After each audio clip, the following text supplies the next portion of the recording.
am Sabah, and today we are exploring one of the most mysterious and forbidden places on Earth, North Sentinel Island. But here's why I am fascinated. The Sentinelese has chosen to live in complete isolation, and their world should stay untouched. Interfering could destroy their culture or even put lives at risk. But for now, let's take a step back and journey into the story of this mysterious island. What makes it so forbidden, and why the world outside has such a fascination with the Sentinelese? Let's move forward and uncover the story together. Imagine a place where time has stood completely still for over 60,000 years.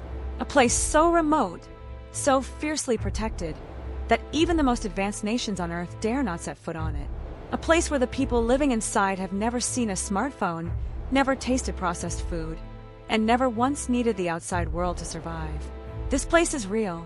It exists today, and it's located just a few hundred kilometers off the coast of India.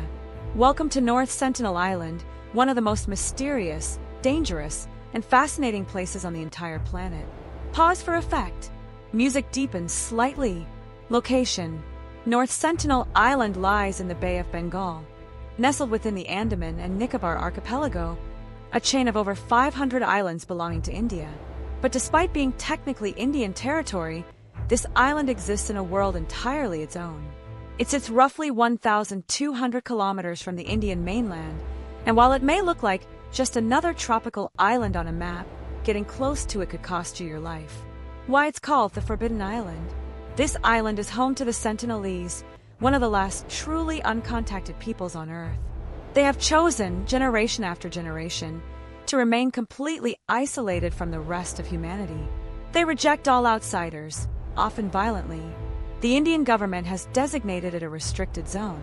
No tourists, no researchers, no missionaries, no one is allowed within 3 nautical miles of the island's shores.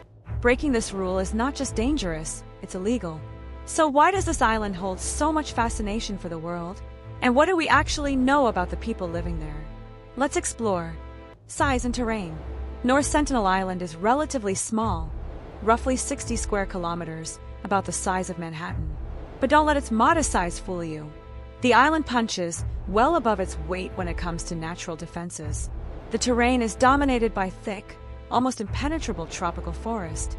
Tall canopy trees create a dense green ceiling that makes aerial observation difficult. The forest floor is rich with vegetation, providing the Sentinelese with everything they need: shelter, food, and cover. Surrounding the island is a formidable ring of sharp coral reefs that make any approach by boat extremely treacherous. The currents in the area are unpredictable and powerful. Many ships have run aground trying to navigate close to the island, some of which remain rusting on the reefs to this day. Silent warnings to anyone who dares approach. Climate and biodiversity. The climate is tropical and monsoon-influenced. Hot, humid, and wet. The island receives heavy rainfall during the monsoon season, which further isolates it for months at a time. Despite, or perhaps because of, its isolation, North Sentinel Island is believed to be one of the most ecologically pristine places on Earth. The forests are untouched by logging. The reefs are undamaged by human activity. It is, in many ways, a living ecological time capsule.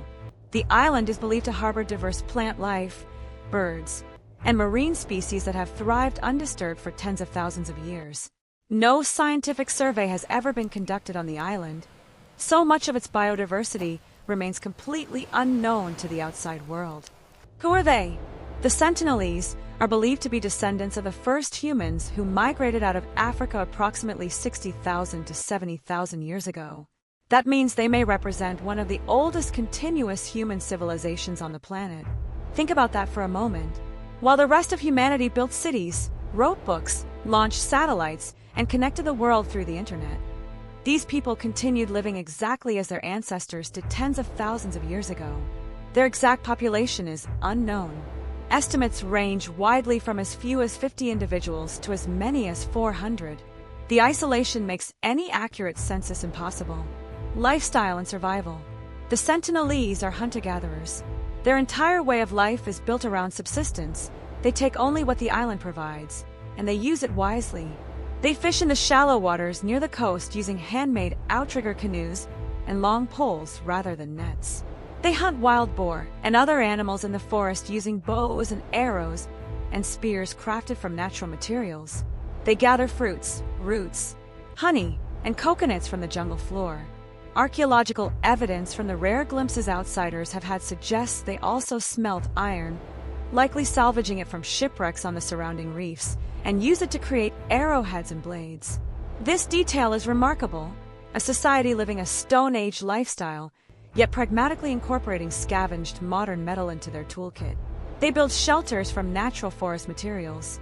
They have no permanent large-scale structures, which suggests they may move within the island depending on seasons or resources. Language and culture. The Sentinelese speak their own language, one that remains completely unknown to the outside world. Every human language that exists today has been documented, translated, or at least analyzed to some degree. The Sentinelese language is the single great exception. We don't know a single word of it. We don't know what they call themselves, their island, or each other. We know nothing about their religious beliefs, their rituals, their governance structures, or their oral traditions. It is one of the most profound mysteries in modern anthropology. What we do know, from limited observations, is that they appear to have a strong sense of community and territorial identity. They respond to any intrusion with a unified, organized defense, suggesting social structure, communication, and leadership of some kind. Hostility to outsiders. The Sentinelese do not simply avoid contact, they actively and aggressively reject it. Any approach to their island is met with arrows, spears, and shouts. This is not random aggression. It is a deliberate, generational policy of total isolation. Many anthropologists believe this hostility stems from historical contact with outsiders, experiences that may have been deeply traumatic, involving disease, violence, or exploitation. Whatever the reason, the message from the Sentinelese has always been consistent and crystal clear: stay away. North Sentinel Island was first noted in 1771 by British naval officer Archibald Blair, who saw lights on the shore but did not land. In 1867, the merchant ship Nineveh ran aground, and over 100 passengers and crew who reached the shore were attacked by the Sentinelese before being rescued by the British Navy. In 1880, British Administrator Maurice Vidal Portman captured 6 Sentinelese, bringing them to Port Blair. The elderly couple died from disease, while the children were returned with gifts, a traumatic event likely leaving a lasting mark on the tribe's memory of outsiders. After Indian independence, limited contact was attempted, most notably by anthropologist T.N. Pundit from the late 1960s. His team offered gifts like coconuts from boats, sometimes accepted, sometimes rejected. In 1991, a rare moment occurred when some Sentinelese waded into the water to take gifts directly. The program was eventually discontinued due to safety concerns for both parties. The 2004 Indian Ocean tsunami devastated nearby communities, raising fears for the Sentinelese. Yet a Coast Guard helicopter soon observed a Sentinelese man firing arrows, showing the tribe had survived, likely using generational knowledge of the environment to avoid disaster. In 2006, 2 fishermen illegally anchored near the island and were killed. In 2018, American missionary John Allen Chow illegally approached the island to convert the tribe and was also killed. His death highlighted the Sentinelese defense of their territory and reinforced the Indian government's policy of non-interference. North Sentinel Island was first noted in 1771 by British naval officer Archibald Blair, who saw lights on the shore but did not land. In 1867, the merchant ship Nineveh ran aground, and over 100 passengers and crew who reached the shore were attacked by the Sentinelese before being rescued by the British Navy. In 1880, British Administrator Maurice Vidal Portman captured 6 Sentinelese, bringing them to Port Blair. The elderly couple died from disease, while the children were returned with gifts, a traumatic event likely leaving a lasting mark on the tribe's memory of outsiders. After Indian independence, limited contact was attempted, most notably by anthropologist T.N. Pundit from the late 1960s. His team offered gifts like coconuts from boats, sometimes accepted, sometimes rejected.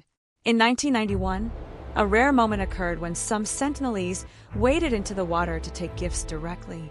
The program was eventually discontinued due to safety concerns for both parties.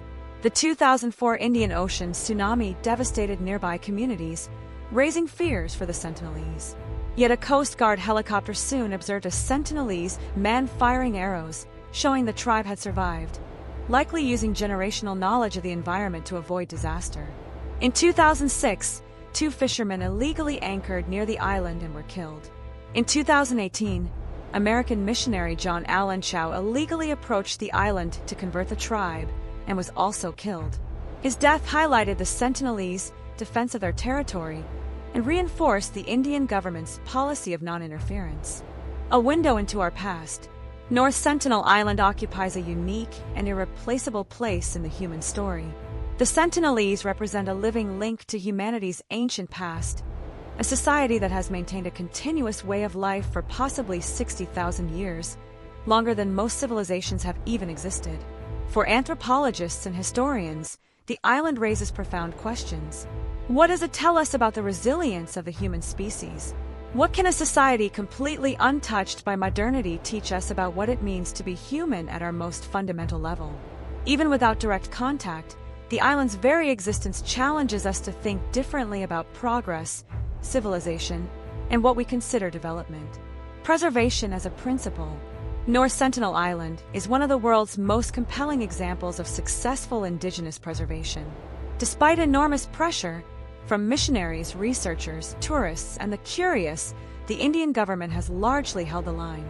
And the Sentinelese themselves have enforced their own isolation with remarkable effectiveness. They have never asked for help from the outside world. They have never sought resources, medicine, or diplomatic recognition. They are, by every measure, entirely self-sufficient. In an era when every corner of the planet is being photographed, mapped, and monetized, North Sentinel Island stands apart, wild, sovereign, and untamed. The ethical debate.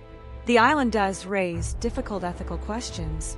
Should scientists attempt to study the Sentinelese from a distance? Should the Indian government try to establish any form of non-invasive communication, particularly in the event of a medical emergency or natural disaster within the island? What are our obligations as a global society to a group of people who may not even know the rest of humanity exists? On the other side of the debate, is it ethical to force contact on people who have clearly, repeatedly, and emphatically said no? Is the desire to study, help, or save them actually about their welfare, or our own curiosity and sense of superiority? Most contemporary anthropologists and ethicists come down firmly on the side of non-interference. The Sentinelese have expressed their wishes through every means available to them. Respecting those wishes is not abandonment, it is dignity. North Sentinel Island is more than just a remote, mysterious place. It is a mirror. It holds up a reflection of our own civilization and asks us a simple but uncomfortable question: is everything we've built, everything we've conquered, everything we've consumed, is it truly progress? Or have we simply traded one kind of life for another? The Sentinelese don't know about climate change, but they live in perfect harmony with their environment. They don't know about antibiotics, but they have survived for 60,000 years. They don't know about the United Nations, but they have successfully defended their sovereignty from one of the world's largest nations. They have asked nothing of us, and perhaps the most profound thing we can offer them in return is nothing. No contact, no conversion, no curiosity-driven intrusion, just the simple, profound respect of being left alone. North Sentinel Island is not a place to be conquered or explored. It is a place to be protected. It is one of the last real mysteries left on Earth. And maybe, just maybe, we should let it stay that way. This has been North Sentinel Island, the Forbidden Island. If you found this video fascinating, please like, subscribe and share, and let me know in the comments, do you think the Sentinelese should ever be contacted, or should we honor their isolation forever?